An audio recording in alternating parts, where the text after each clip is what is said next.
Continuando aqui, então, o nosso bate-papo e o pessoal que está acompanhando. Daqui a pouco a gente vai entrar aqui nos comentários para fazer aí um tour nas perguntas e nas participações. Tem bastante comentários aqui, graças aí a essa energia que nós estamos mantendo, esse tema interessante, o nosso convidado aí está trazendo essa possibilidade. E aí a gente entra, tá? A gente falou sobre iniciações de Jesus.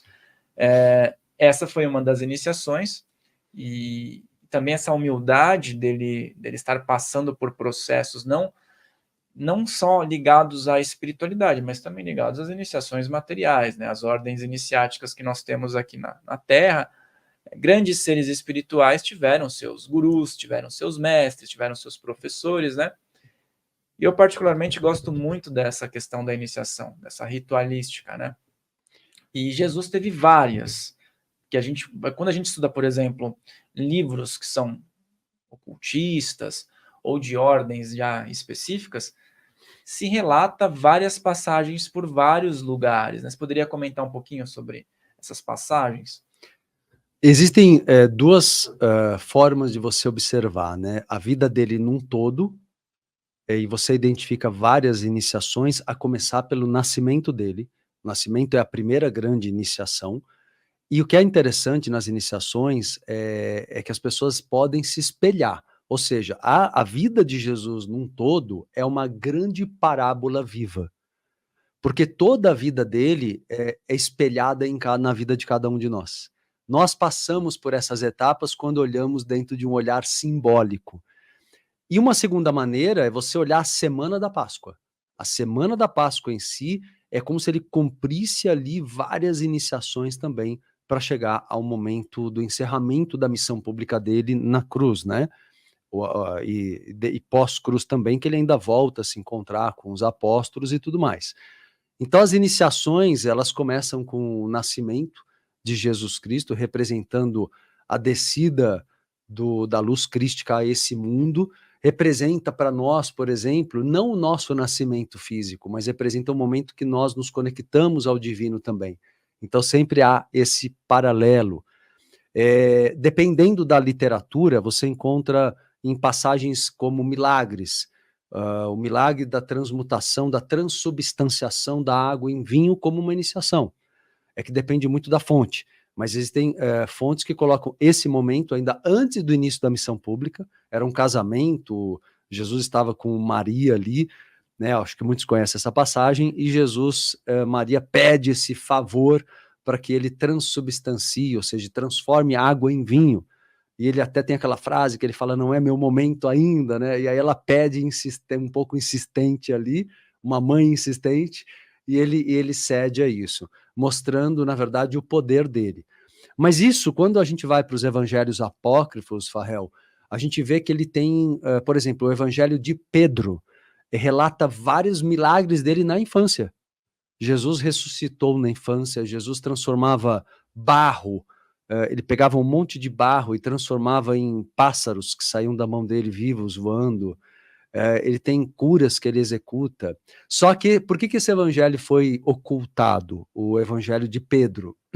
Porque tem milagres de Jesus ali que são estranhos aos olhos das religiões, porque Jesus fica com raiva, por exemplo, e chega a causar, entre aspas, a morte de uma pessoa nesses evangelhos, num dos milagres. E depois ele ressuscita essa pessoa a pedido de outras pessoas.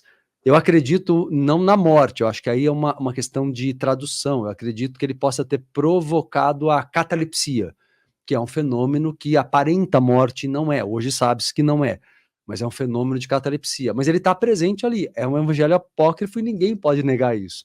Então, por essa razão também, ocultaram muitos textos apócrifos, né?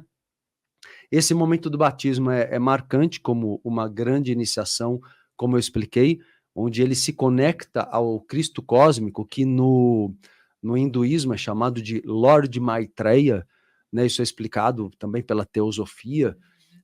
Então, Lord Maitreya se conecta a Jesus, e aí ele vai para o deserto. No deserto, ele passa por um processo que não deixa de ser iniciático, porque ali ele vai superar, não como se pensa popularmente, um Satanás, uma pessoa com tentações ali, mas o que ele supera ali, na verdade, são todas as quaisquer traços do ego, o que ele está enfrentando ali são traços do ego, e o que ele está buscando ali é calibrar a energia com a energia do Cristo cósmico. A energia do Cristo cósmico é um padrão de energia tão alto, tão elevado, que uma pessoa não preparada se diz que ela poderia não suportar e nem conseguir, poder até morrer por causa disso, Tamanha a intensidade de uma energia dessa. Ou seja, há um preparo energético gigante para alguém receber um padrão de energia desse na intensidade e quantidade que Jesus recebeu. Então, ele superar o deserto, os 40 dias de deserto, foi fundamental como um processo iniciático, e como eu disse, todos nós passamos por isso. Por exemplo, o batismo, agora colocando o espelhamento conosco, o batismo ele representa para nós o nosso momento de iniciarmos a nossa vida mais evolutiva, significativa, quando saímos das ilusões do mundo, das ilusões materialistas, das ilusões religiosas, das ilusões do mundo do ego.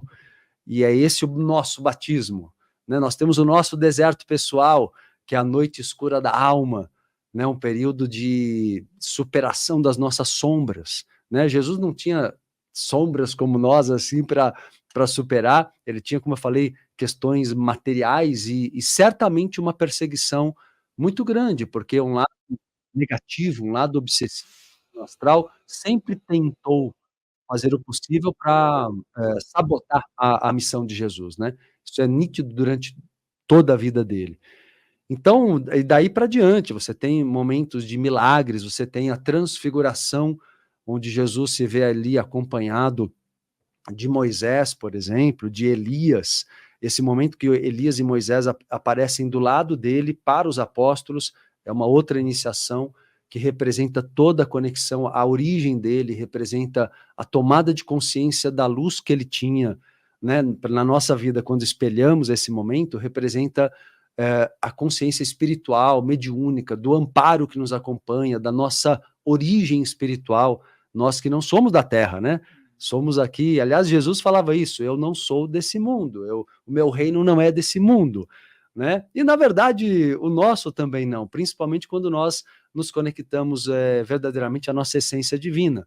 Esse mundo é um mundo que nos dá ferramentas para a nossa evolução, mas nós não somos exatamente daqui, estamos aqui de passagem, né? Em cada encarnação humana, atualmente humana. E daí vai, até o momento da crucificação.